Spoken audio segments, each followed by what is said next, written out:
Olá, quero saudar a você com a paz do Senhor Jesus e dar as boas-vindas à nossa programação desta manhã, quando apresentamos aqui alguns vídeos relacionados ao assunto da nossa Escola Bíblica Dominical, que daqui a pouco, às 10 horas da manhã, estaremos apresentando os demais que forem possíveis de serem apresentados nesta Escola Bíblica Dominical de hoje.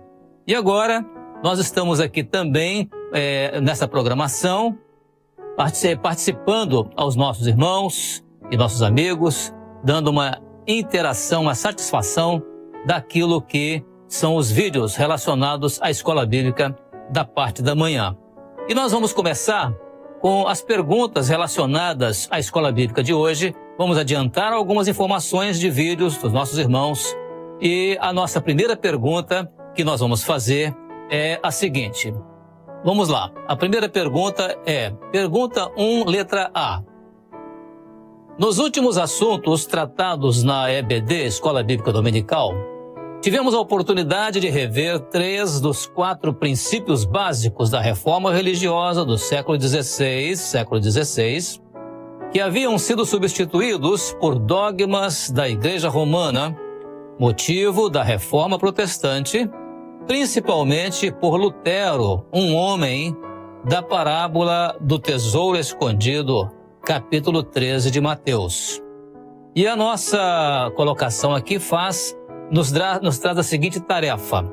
Faça um esforço mental citando os 3 princípios da reforma religiosa do século XVI já estudados. Então nós vamos agora, para ter essa resposta, nós vamos ter a participação aqui dos nossos irmãos. Primeiramente, nós vamos lá no estado do Paraná, onde ali o jovem João Igor, ele é da Igreja de Jardim Antares, em Londrina, vai dar uma primeira resposta.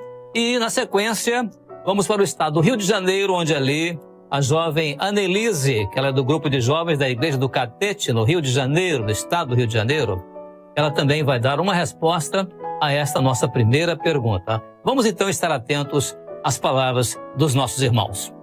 De acordo com a pergunta 1, item A, temos dentre esses 3 princípios Jesus como único mediador, o sacerdócio universal do crente e o livre exame das Escrituras.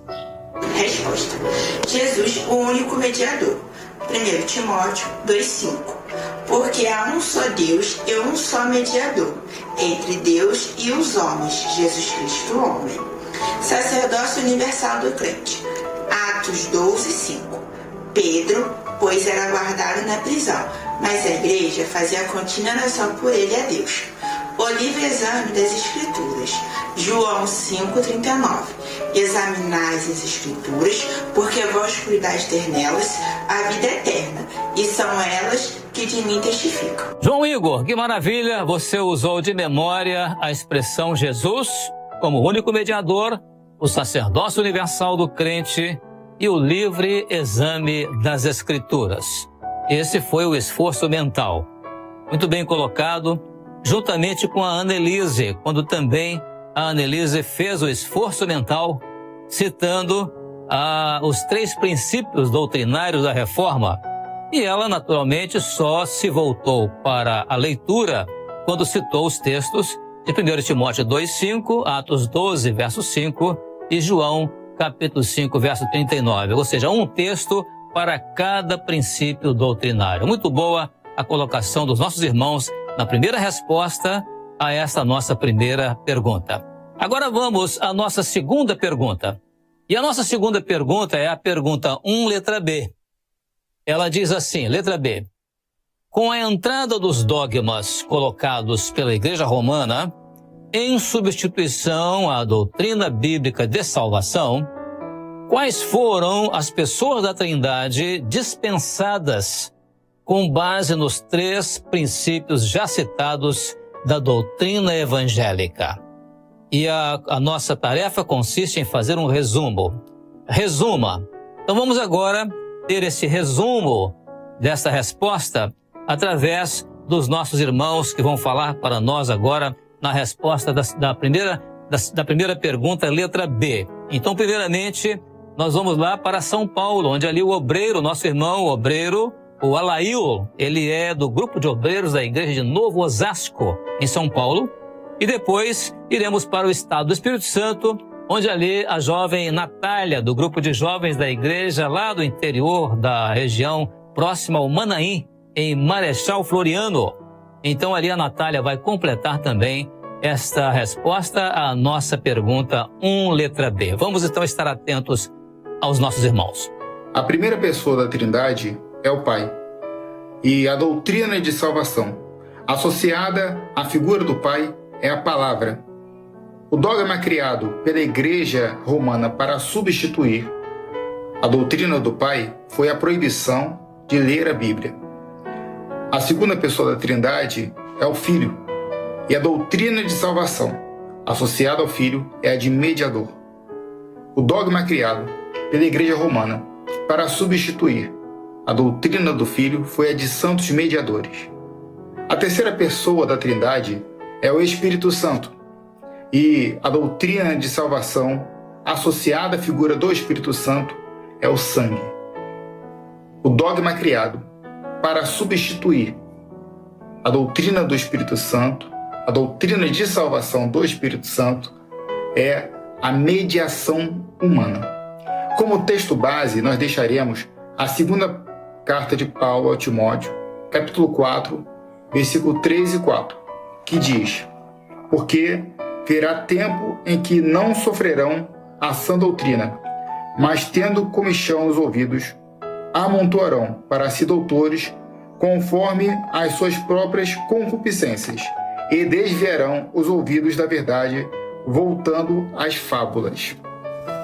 Respondendo à pergunta feita aos jovens, no dogma da proibição de ler a Bíblia, a pessoa a ser dispensada aqui é o Pai, já que pelo fato daquela época as pessoas não terem acesso à verdadeira palavra, a palavra de Deus, elas não sabiam que a salvação vem de Deus, e principalmente através das Escrituras, como é dito lá em João 5,39. Examinai as Escrituras, porque vós cuidais de ter nelas a vida eterna, e são elas que de mim testificam. Já no dogma dos santos mediadores, a pessoa a ser dispensada é o Filho. As pessoas pensavam que para chegar ao Pai era só possível através dos santos, atribuindo ali uma figura de mediador entre os homens e Deus. Porém, o único e verdadeiro mediador entre nós, os homens, e o Pai é o Filho, como é dito lá em 1 Timóteo 2,5. Porque há um só Deus, um só mediador entre Deus e os homens, Jesus Cristo, o homem. Por fim, no dogma da mediação humana, a pessoa a ser dispensada é o Espírito Santo. Era dito às pessoas naquela época que para ser salvo era necessário pagar pela sua salvação. E somente pelas suas obras realizadas é que chegariam ao eterno. Porém, quem verdadeiramente intercede por nós é o Espírito Santo, e através da fé nós somos salvos, como é dito lá em Efésios 2, de 8 a 9. Porque pela graça sois salvos por meio da fé, e isso não vem de vós, é dom de Deus, não vem de obras para que ninguém se glorie. A todos a paz do Senhor Jesus.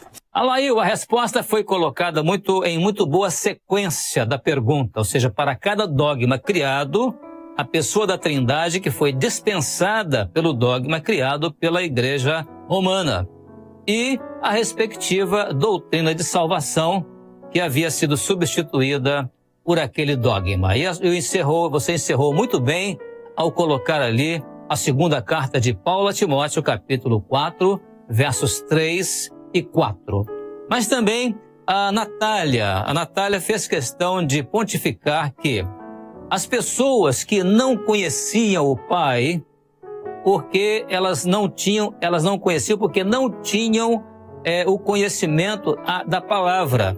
Ou seja, elas não sabiam que a salvação vem de Deus. O que significa isso? Significa, Natália, que o tesouro estava escondido, ou seja, estava ocultado às pessoas. Então foi muito bem colocado isso. E também as pessoas que eram ensinadas que para alcançar a salvação, era preciso pagar algum preço, ou seja, comprar salvação e pagar por ela. E isso era feito através das obras, do entendimento de salvação pelas obras. Mas que ninguém alcançará salvação através das obras, mas pela graça do Senhor. Muito bem colocada pela jovem Natália, lá de Marechal Floriano, é exatamente o município onde está o nosso Manaim, do estado do Espírito Santo. Muito boa a participação, muito obrigado. Vamos então agora à nossa última pergunta, que é a pergunta 2. A pergunta 2, ela diz assim: o quarto princípio bíblico é salvação pela graça, substituído no processo de salvação pela Igreja Romana, que ensinava a salvação pelas obras. Cite um texto bíblico que anula o dogma da salvação pelas obras. Então, essa colocação aqui, o quarto princípio bíblico, salvação pela graça, ou seja, a supremacia da fé sobre as obras. Então, agora, para dar essa resposta, nós vamos agora ouvir primeiramente o nosso irmão lá da Itália. Aliás, ele é de Roma. O nosso irmão jovem Felipe vai dar uma primeira resposta em língua italiana e depois nós iremos encerrar lá no estado de Alagoas, quando a nossa irmã a jovem Natália, do grupo de jovens da cidade de Mata Grande, lá em Alagoas, ela vai completar essa resposta. Vamos estar então atentos àquilo que os nossos irmãos têm a dizer para responder a essa pergunta número 2. Pace del Signore Gesù. La risposta alla domanda numero 2 la possiamo trovare nella lettera agli Efesini, capitolo 2, versetti numero 8 e 9, che dicono così: infatti è per grazia che siete stati salvati, mediante la fede, e ciò non viene da voi, è il dono di Dio, non è in virtù di opere, affinché nessuno se ne vanti. La salvezza è un'operazione di Dio nella vita dell'uomo, è un processo che ha un inizio, un mezzo e una fine. Questo processo viene attuato nella nostra vita nel momento in cui crediamo, cioè accettiamo la fede. Infatti la lettera ai Romani capitolo 10 versetto 9 dice così: e avrai creduto con il cuore che Dio lo ha risuscitato dai morti e sarai salvato. Per cui la salvezza è mediante la fede. Attraverso la fede in Gesù Cristo abbiamo accesso alla grazia di Dio. Romani capitolo 5 versetto 2, mediante il quale abbiamo anche avuto, per la fede, l'accesso a questa grazia. La parola grazia significa favore meritato, cioè non ce lo siamo meritati. La salvezza di Dio quindi non è un qualcosa che noi meritiamo, questa ci viene concessa attraverso la giustizia divina. La lettera ai Romani esprime questo. Romani capitolo 5 versetto 18 dice: così pure con un solo atto di giustizia la giustificazione che dà la vita si è estesa a tutti gli uomini e non vi è possibilità quindi di raggiungere la salvezza di Dio attraverso le nostre opere, perché non vi è un modo per ripagare ciò che Dio fece per noi, cioè consegnando suo figlio a morire al posto nostro. Infatti il salmista esprime nel capitolo 110, nel Salmo 110, versetto 12: chi potrà ricambiare il Signore per tutti i benefici che mi ha fatti? La salvezza per cui è un dono di Dio, è un qualcosa che il Signore ci ha dato e non è un qualcosa che noi abbiamo acquisito tramite le nostre azioni, le nostre opere, ciò che abbiamo fatto, ma è stato un dono, un regalo da Dio agli uomini. A paz do Senhor, irmãos. Em resposta à pergunta do número 2, nós já aprendemos que o Senhor Jesus, Ele é o nosso único Salvador e que a salvação ela vem através da graça. Nós encontramos isso no capítulo 2 de Efésios, nos versículos 8 e 9, que diz: porque pela graça sois salvos por meio da fé, e isso não vem de vós, é dom de Deus. Não vem das obras para que ninguém se glorie. A paz do Senhor. Felipe, foi muito boa a sua colocação relacionada à salvação como uma operação de Deus na vida do homem. Um processo que, portanto, tem começo, tem meio e tem fim. Muito bem colocado aqui na sua resposta.